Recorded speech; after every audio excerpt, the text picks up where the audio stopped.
process, I got to have a conversation with Joe Giordano. He's one of my classmates at Georgetown, and I got a chance to hear about his story from my friend David, that's also another one of my classmates at Georgetown. And when he told me a story, I instantaneously thought I got to get him on the podcast because I feel like his story is an important story to a lot of people that feel like it's too late to make a shift in life. It's too late to do that pivot and go through the pain that it takes to restart and learn something new.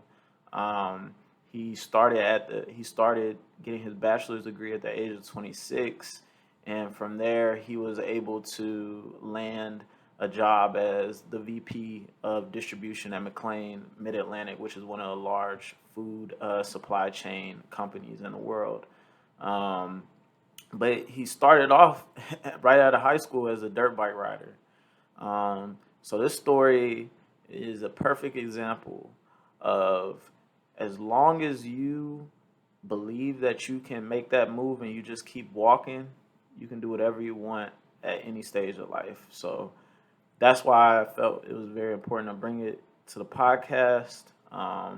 And if you know anybody that's saying like, "Hey, I think I need to make a shift. I need to make a change," I want you to pass them this episode because this is an example that it can happen.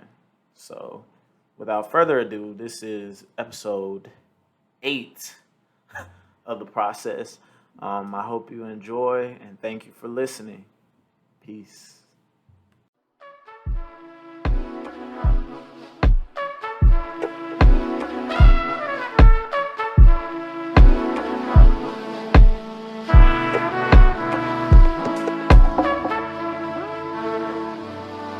So, where are you at? Where have you been and where are you going?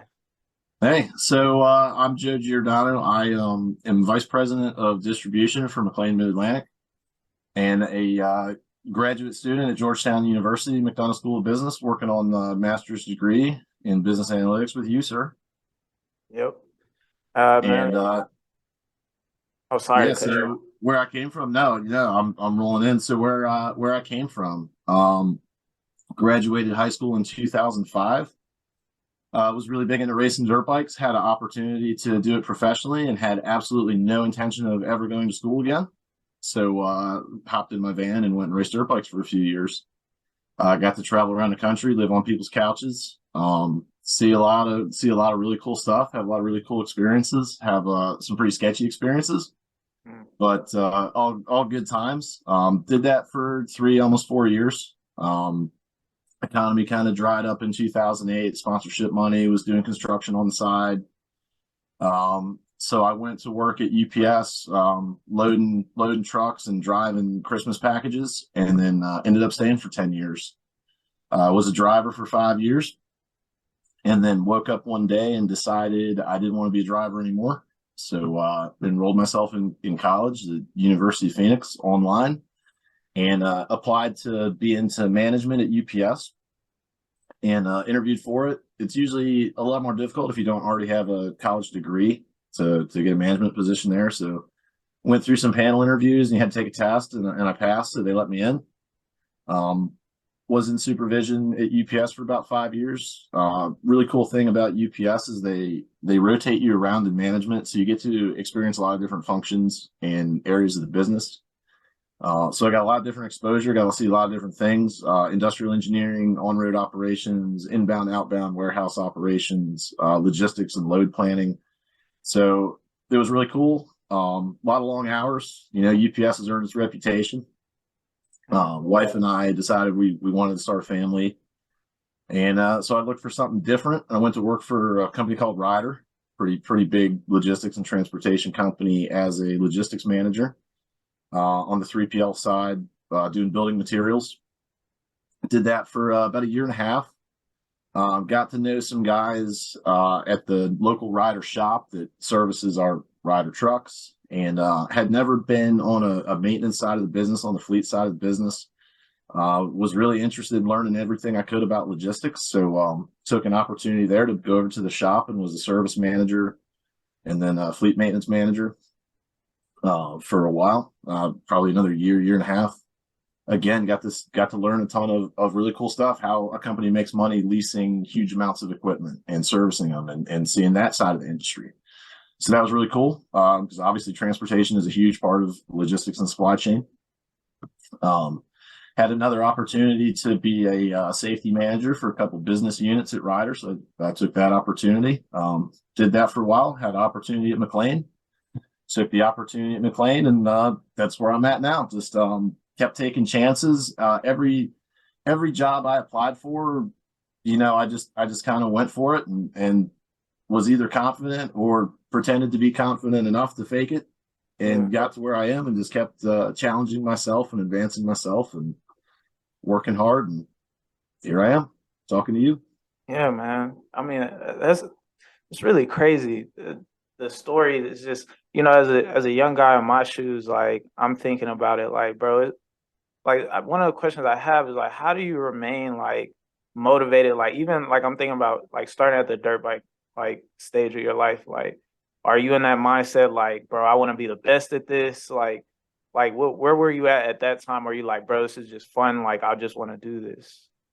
So I was not super competitive as a kid. Um, I wasn't even really into riding dirt bikes as a kid. My dad raced four wheelers and dirt bikes when I was a little kid, and before my time, he was real big into motorsports and outdoor sports, and I was into the outdoors, like fishing, camping, and just being outdoors.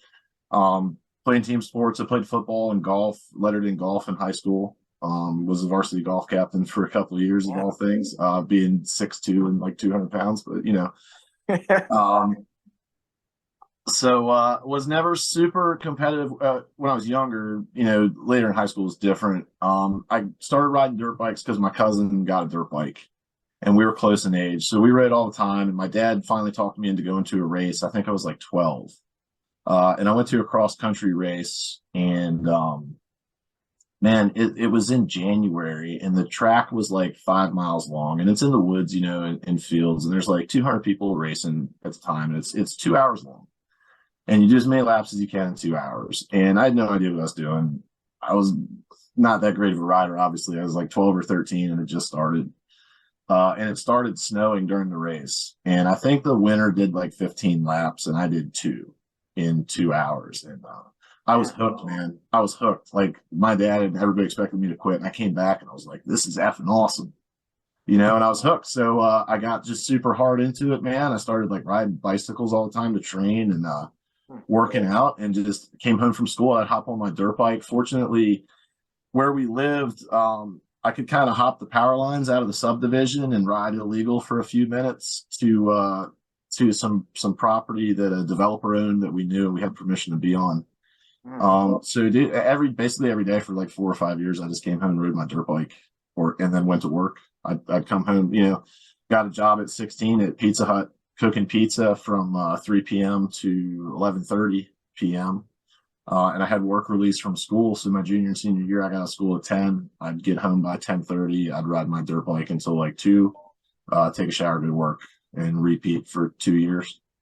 Dang. So That's just kind of how I lived, man. It just drove me. I wanted it. It was going really fast, doing cool stuff on a dirt bike and chasing girls. Like that uh, was that was the life. And fortunately, like I had a bunch of friends, bunch of close friends that were really into riding, and we all got to train together and ride together and push each other, and just advance ourselves. And I think that at doing that at a young age with a group of friends is kind of what has given me that motivation now as an adult to just like keep bettering myself, because and we still one up each other. We're all still pretty close. We don't all ride dirt bikes anymore, but like we mountain bike together, we hunt, shoot archery, and like there's always some crap talking and pushing, and it just spills over to my professional life too, because I'm so competitive now. It's amazing how much people change over the course of time. yeah. So I have one question on that then. Like with your group of friends, like what do you think it is that like created that dynamic? Because I feel like with my friend group, like we're kind of that way. Like we're kind of trying to one up each other, and I'm starting to beginning to see the effects of like how that's like making me be like, oh, I can't chill. He's doing it. Like, so how did that Mhm. dynamic start with your friends? Like, was it just like, oh, we were just like that from day one, or like what was Um, that like? man, like I'm one of those people that doesn't have a ton of friends. but I have a few very, very close friends. And we all just kind of, I don't know, we all just kind of click. Like we're all like crap talkers. We're very sarcastic, and like if we're not giving you a hard time, that usually means we don't like you. So we're just always talking crap, and that's just kind of how we met. We would all just say some smart ass, and I think we all just kind of met randomly through just crap talking, random people. This was before cell phones. Yeah. You ran into people at the movie theater or at the park or you're out riding bikes or whatever, and you just kind of you talk shit, to pardon my language, and Nah, you're good. then some people would get along, and like that the people that got along talking shit were like those were people I was friends with, and there were some of them. We grew up in a pretty tight neighborhood, man. A couple of my friends, I'm 36 and I've known them for 35 years, so Dang. that's yeah, it's pretty cool. Yeah, so and then I mean, like I'm hearing like it's your friends, but like to do all these transitions and like keep going, because now I'm like, I guess at my age, like I realize it's actually really hard to like keep my motivation up. Like, so like, what do you think it is? Like, it obviously the friend group is there. You have the right people around you. But I was talking to my friend about this. I was like, is that an innate quality to like just keep going regardless? Because even pivoting at 26 or was it 27 to the undergrad degree, like you got to have like a battery in your back. I'm super stubborn. So when I set my mind to something, I'm going to do it. And I don't know, that's just something my parents and my family growing up instilled in me. My dad's a framing carpenter. My grandfather was a framing carpenter. They owned their own businesses. My grandfather didn't have to, but he was out swinging a hammer until he was like 80, 83 or 84 years old. Um, and it was just that work ethic kind of got beat into me at a young age. And I don't know. I just, if I'm going to do something, I'm going to do it. I'm not gonna half-ass it. And if I don't think I'm going to see it through, I'm just not going to do it at all because it's not worth doing. So Yeah, it's when I focus on something, you just commit and you got to get it done. And sometimes it's easy and sometimes it's hard, but everything passes. And that's something I've learned later on in life that I didn't know when I was younger, and I wish I did, because it gave me a lot of anxiety when I was younger, and a lot of difficulty. But now I see that, like, you're going to go through hard times and easy times no matter what you're doing, but it all passes. mm, So that's kind of kept me motivated too, to get through difficult stretches. I know that you might not see it, but there's always a light at the end of that tunnel, yeah. and you got to And keep yourself convinced of that. And I guess that's really very like my dad. I was having this conversation, and that's really been my thing as of late. Is like I really like I have moments like even being in this program, like I've had moments where I'm like, dang, this is kind of a long road. Like what happens after this? Like there's like a lot of nothingness and like darkness. I feel like at this age, obviously, obviously people always trying to say you're so young, you're still figuring it out, da da da da da. But to me, sometimes I'm like, bro, I don't want to hear that, bro. Like this is, I don't know, it's Mm-hmm. like tough. So, I really appreciate hearing that, man, because it's like one of those things that I think if anybody's listening to this, like, bro, like there is that light. Like at least getting into Georgetown for me was even that light at the end of a tunnel, and another Yeah. tunnel came, and so like what? So let me. So even talking about Georgetown, like what was that moment like getting in? Because like I was talking. This isn't like just like a normal school you get into. Like what was that process like for you? And what was that moment like? Where you're like, oh, I got in. Oh, I cried, man. I Cried. absolutely cried. Yeah, 100%, Yeah. 100%. Yeah. Um, so my wife pushed me when I finished my bachelor's degree a few years ago. She said, just do your master's, do your master's, do your master's. And I was like, no, I need a break. I've been doing 20 hours a week of school for 5 years. No, no, no. Like, and so I was stubborn about it and didn't do it. She did another nursing degree. She had gotten a biology degree in undergrad, way back when, to be a veterinarian, never did it. Was a veterinary tech for a long time, decided she wanted to go into human nursing. And then during her rotations in nursing school, she was in the NICU, like the neonatal unit with the super premature babies, and she loved it. So that's what she's doing now. She's got a ton of different professional certifications and board certifications, but she pushed me. Like my point is, she pushed me really hard for education, and then she set that example too. And I was like, man, I can't let her have more letters than me. Yeah. So she finally talked me into applying for master's programs, and I was looking at MBA programs. and I applied to a few and got in, not like anything crazy, not like Georgetown, just some online and hybrid programs. And I saw this business analytics program, and I thought it was awesome because at Ryder we had been working with Tableau and Power BI and some other analytics tools, rolling them out to customers for their use, monitoring our 3PL work. And I got to take part in the development as a subject matter expert. And I just thought that what they were doing with data was super interesting because I'd never seen it before. And so I got interested in it for a while, and I was watching some like Python and R programming videos on YouTube. So I kind of messed around with that a little bit, nothing like super deep.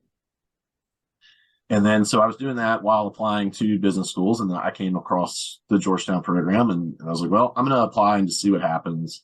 Long shot, my 3.18 GPA from the University of Phoenix, like, who's this guy even applying here? They're going to email me right away and be like, I'm sorry, sir. You like, no, this is Georgetown. Please, please. We don't have time for you. So I went through the application process. My advisor was awesome, man. He was super supportive the whole time and just the most positive dude ever. And did my interviews. I applied in the first round super early, like at the end of December.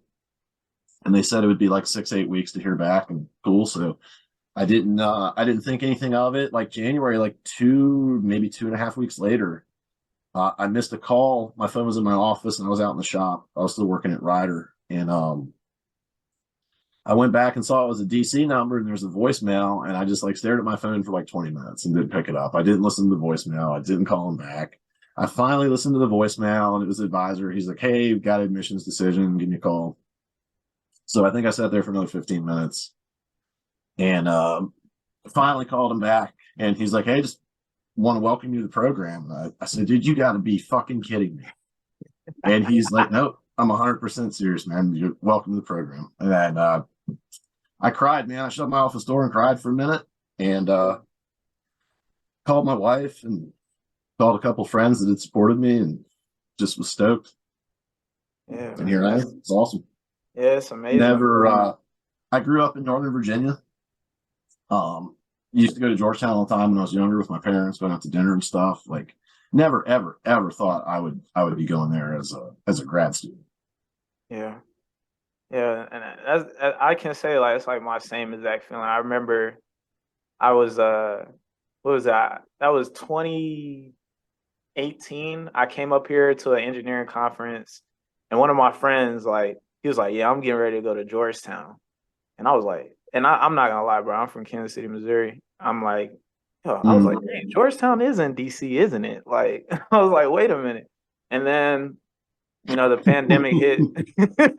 It sounds so stupid, but then the pandemic hit, and I was like walking around. And I remember being in like the Georgetown area. I was like, wow, like this is a really nice area, big school, like Mm. beautiful campus. And when I got accepted in, I just kept thinking back to like those two moments where I was like, bro, like first I knew nothing, and then now like I'm walking on campus. I just would have never thought like ever, especially being from Kansas City, Missouri. Like so, like I Yeah. definitely relate with you on that. Like you probably hear Kansas City and you're like, people are there that want to do I stuff. drove through there, man. I've been through Kansas City quite a few times. Oh wow, yeah. I feel like everybody I talk to up here is like Kansas City, but but yeah, like it really is crazy. Like honestly, too. Like I'll say this, like man, like we really have the coolest cohort of people too. That's what makes it so Definitely. sweet. Like it's like I didn't expect to meet people like you. Like I thought everybody'd be kind of stuck up and I'd have to like try and fit in the room, but it's not like Yeah, that. me too, man. I've had so much fun at both our meetings that we've had, and for me too. Like, I went to school online, so this is the first time I've been in a college lecture, and it's been just Yeah, awesome. And it's the group of people is incredible. And you're right. Like, I was looking at everybody's background, when they put the roster out, and I'm like, oh, who we got? And it's like Air Force Academy and MIT and Naval Academy, and I think there's like a UC Berkeley or UC Davis yeah, and Penn and Brown and Cornell. And I'm like, dude, University of Phoenix, like, who am I? Imposter syndrome. It's finally clearing up. We're halfway through the program and it's finally clearing up, but just it was brutal at first. yeah. It was at first like that. Those first couple months, I was like, dang, like yo, what did I do to my life? I'm busy all the time. Work was Right. busy on me. Like I was like, bro, this is crazy right now. And now like we're chilling into it. Like I really do enjoy the material we're learning right now. Like it's Hmm. it's like it's really I'm really excited to see what we learn next and like where we can take it. And I guess that leads me to like this next question, like where are you trying to go with like the degree? Like obviously are you trying to move up in your company or like where are Yeah. you looking? So that's a good question that I don't necessarily have an answer to. My future's kind of open to me. I enjoy what I'm doing now, and I enjoy where I'm at. I have no complaints. Like I like what I do, but I've always wanted to try something different. I've been in operations and operations management for 15 years now, and I think consulting really interests me. I don't know if it's for me right this second, but maybe in the future. So I don't really know. And as far as the degree goes, I definitely didn't take this program to like be a data scientist, right? I want to learn this. I want to learn this stuff. I want to learn the modeling. I want to learn how to do it. I want to know how to do it myself. But I don't want to be a data scientist. What I want to do is I want to learn how to translate that data and that information, those insights that we're going to get from all this into something that a business person can understand. There's a huge language barrier between technical people and business people, especially in new emerging technology and machine learning and new data analysis techniques that are coming out. And there's going to be a huge need for people that can bridge that gap between the knowledge, the technical knowledge, and the ability to understand how to communicate with a business person. Yeah. And I mean I think for not think for me. As I think about that, it's like it's interesting trying to figure out where I'll land myself and like where you can take it because it seems to be so many different ways and routes that you can take this. Like you like when you're thinking about what you can do with it, does it ever like become like overwhelming? Like, oh, I could do so many things, or is it just like All the, locked in on? constantly, everything I look at work now is like I could model X thing for that. You could use a K&N to make that decision a little better, Yeah, or some kind of layout, some kind of efficiency layout comparisons between warehouse designs, doing a t-test between them to find efficiencies in means of like travel time or something for cart selectors. Just so much random stuff out there that you could apply. It's like overwhelming sometimes, man. It's like get out of your own head, dude.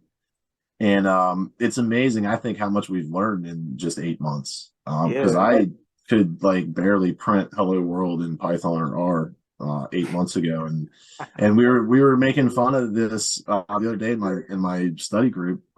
We were debugging code in a Word document, and we're like, dude, 8 months ago, did you think you could debug code like in a Word document? yeah, exactly. Um, like this is crazy. So it's just amazing how much we've learned and continue to learn. The program's great. I'm really enjoying it. It's a little more technical than I thought it would be, but I'm actually happy for that. I'm glad we're learning that. Yeah, yeah, and it really has been great. Like I didn't expect it to be as technical as well, but it's like it's always tough like trying to learn everything because I know like to a certain extent like this is for conversation or like to know it is like just so you can have it for conversation. So um, it really has been interesting. But I guess I'll lead to this last question. I don't know if I asked this on campus, but I asked everybody this at the end like if there's anything you could tell your future self 5 years from now, what would you tell yourself? Uh, yeah, Um, Man, that's a great question. What could I tell myself 5 years from now? Short SVB for one. Um, let's see. Be even more adaptive to new technology. Stop waiting until it's proven or you read about it. Like I was way behind the curve on Chat GPT because it's been out like Chat GPT has really been out for quite a while. yeah, Right. And you could have learned a lot about it already. I tend to move like too slow on stuff. Stop moving so slow. Just keep moving. Just yeah, stay fast. You got to stay agile in technology, especially what we're dealing with machine learning algorithms and analysis software, and like even in my industry, like routing software for transportation and warehouse management systems.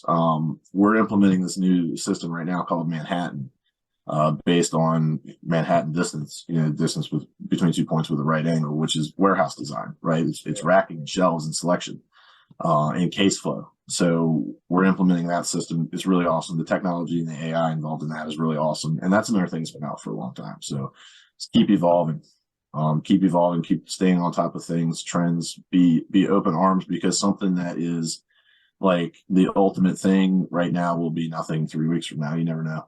So adapt, and be open. And those are things I never thought I would say, because I was just going to be, I don't know, like a redneck construction worker or something. That was my plan after I stopped racing dirt bikes. So, and here we are talking about machine learning techniques and Exactly. future artificial intelligence, while we go to school at Georgetown.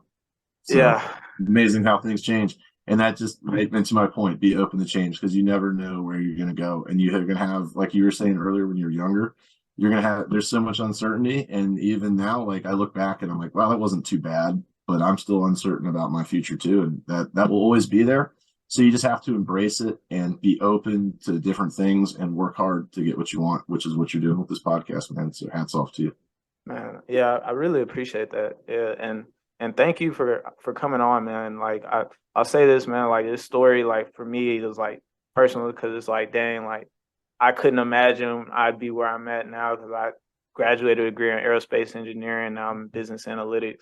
So like I definitely relate, and like right now I am in a phase like where I don't know what next year is gonna look like, and it's hard to like stay motivated. Like it really is hard. Like it's actually a fight every day. So like to hear this story, and like to hear even you say like there's a light at the end of the tunnel, like those things are the things that like make me get up tomorrow and keep going. So I hope you really realize like I really appreciate that, and that's something that I'm gonna take with me. And for anybody listening to this, I hope like it's never too late to start anything. Like I really hope you understand that, because there's some people that feel like, oh, I just gotta, it's too far off, it's too much, it's too painful.